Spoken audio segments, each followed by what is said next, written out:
Welcome to our demonstration of self-defense techniques. Before we start, we need to address two things. Firstly, we are not teaching you to fight. All the techniques shown here are meant to help you de-escalate a situation and/or escape. Secondly, all self-defense techniques require practice to work properly. Therefore, we strongly advise you to practice with a friend on your free time, or even better, join a gym and train with professional instructors. With that out of the way, let's see what Abi and Maggie have in store for us. Here we see the consequences of having a bad stance. Abi is easily able to push over Maggie, leaving her open to further attacks. This is a good stance to have in a confrontation. Maggie's right leg is behind her and straight, with her foot pointed about 90 degrees outwards and planted firmly in the ground. She is also bending her left leg slightly and leaning forward. The result of this is that her right leg is shoring her up like a shore beam at a wall, like the one seen here. And any force applied to her will be transferred through her to the ground, instead of moving her. This position and others like it can also be done with arms and legs mirrored.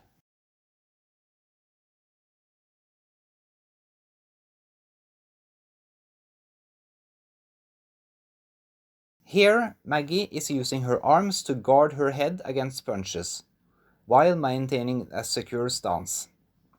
While holding her arms like this, she is able to deflect most blows against her head with only minimal movement. This is important, as any injury to the head can leave you unconscious and vulnerable.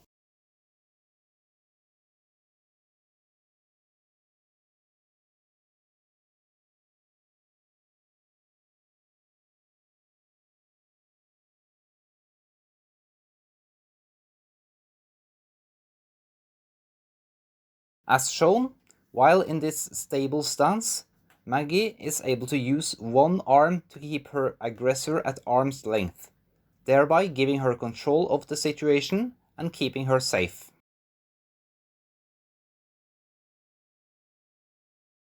Abi has just grabbed hold of Maggie's arm. Let's see what she does to get out. As seen, Maggie was able to yank her arm free by clenching her fist and pulling the arm up and towards her, outwards from the hand gripping her, and keeping in mind that her stance is helping her by keeping her steady and directing more force towards her pull. Let's watch that again.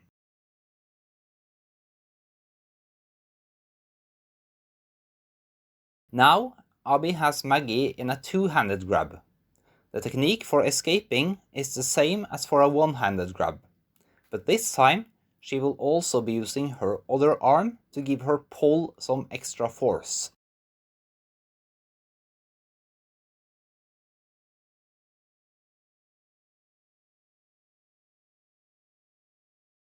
Clasp your hands together as shown, use your elbow as a lever, and pull hard. Let's see that one more time.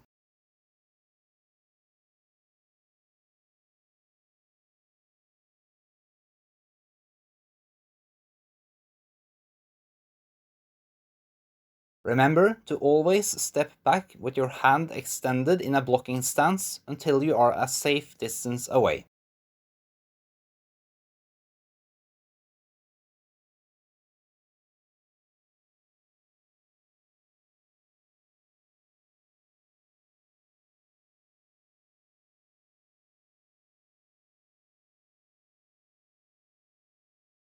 Next up is what to do if your first defense fails and you are attacked while lying on the ground.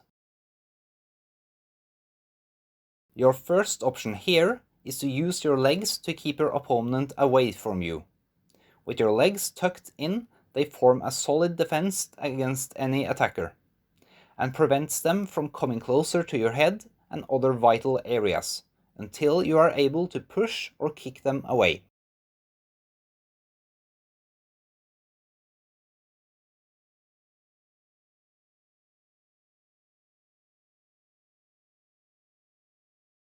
When your opponent is pushed away, sit up in a steady position as shown, and be ready to react. Use your one arm to keep your opponent away, and sweep your leg behind you to give yourself a way of standing up, while maintaining balance and control.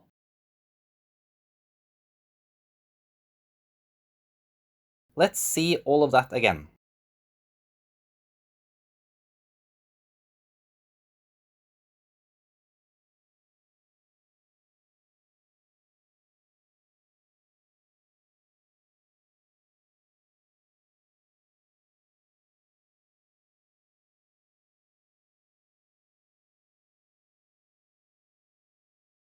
While sitting down, you want to steady yourself against the ground. Here, Maggie's right leg is giving her a good and stable foundation, while her right arm is used to shore her up like explained earlier. She is also using her left arm to keep Abi away, and she is slightly lifting the left side of her butt, which allows her to move around by sliding if she needs to, without compromising her balance.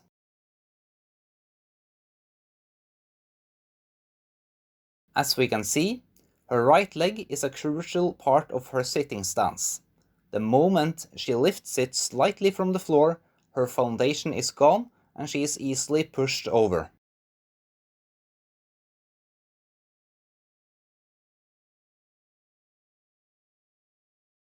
Here we see the important role Maggie's right arm plays in shoring her up.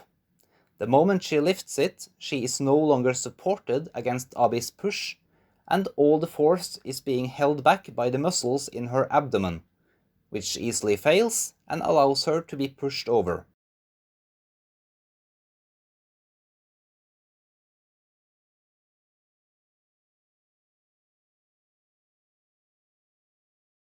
Here we have a scenario where Abi has managed to not only push Maggie on her back, but also get close to her. Let's see how Maggie uses her legs to trap Abi and prevent him from getting closer.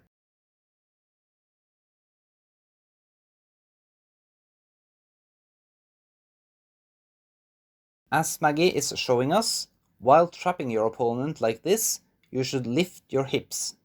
This stiffens up your body and blocks them, instead of allowing them to bend your hips and get closer. At this distance, we will see that Maggie is more able to block punches from Abi.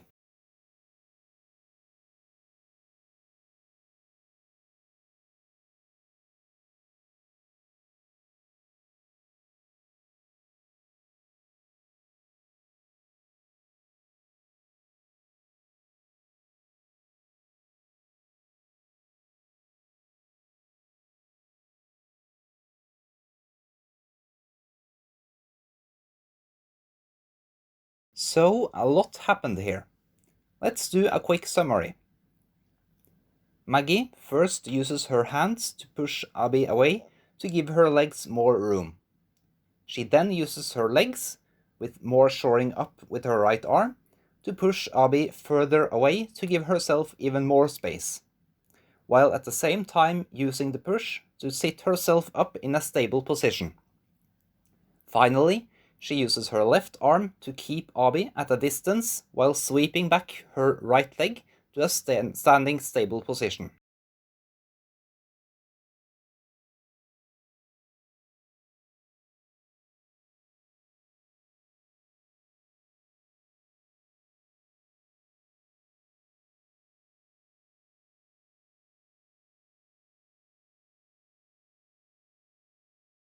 The next technique is a choking technique, in case the previous technique fail and your opponent is able to get close to your face.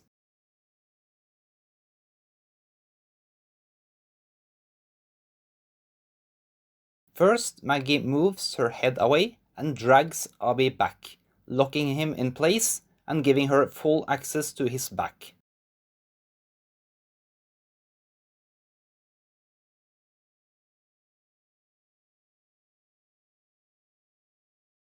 Then Maggie collects all the back part of Abi's shirt into one solid handle.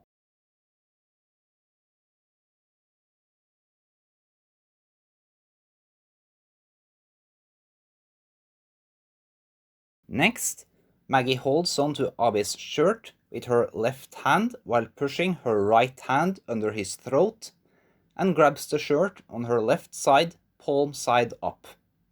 She then uses her grip on the shirt to push Abi over to the other side of her.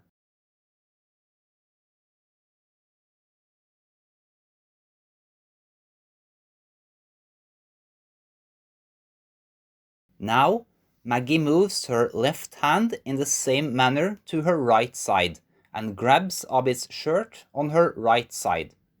Once she has a good grip, she shoves him back to the middle and squeezes his throat with her arms. The goal is to squeeze the arteries on the side and deny blood flow to the brain. This is a last resort technique, as the time between your opponent losing consciousness and dying can be short when denying blood to the brain, as opposed to regular choking, which only blocks oxygen from entering the lungs.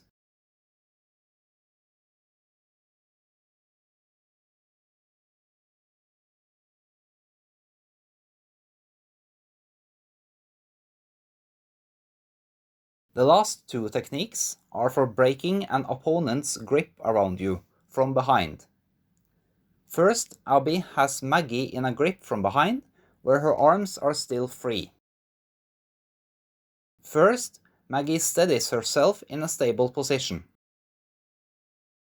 Then, Maggie grabs Abi's arms by the joints.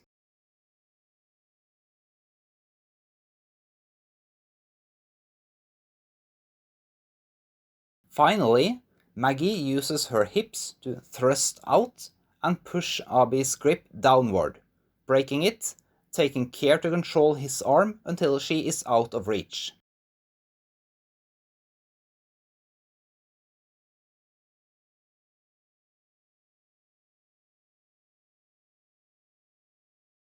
For our final demonstration, Abi has Maggie in another grip from behind. This time, he has her arms locked as well.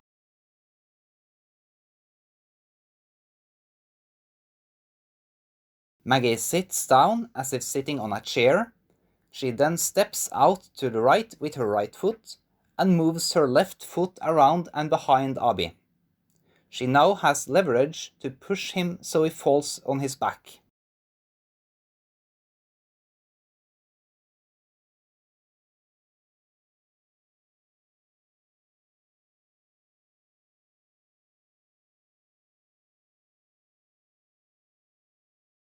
Thank you for watching this recap of our short course in de-escalation and self-defense. We hope the techniques shown here will never be needed, but if you need them, we would like to repeat that no technique works well without practice. So we advise everyone to practice with friends or professionals regularly, and maybe even make it a routine to stay in shape. There are more techniques out there for dealing with other confrontations, for example those involving weapons. But those are so advanced that learning them without previous experience is not recommended for a number of reasons. However, if you are interested, do get in touch with your nearest self-defense gym and ask what they offer.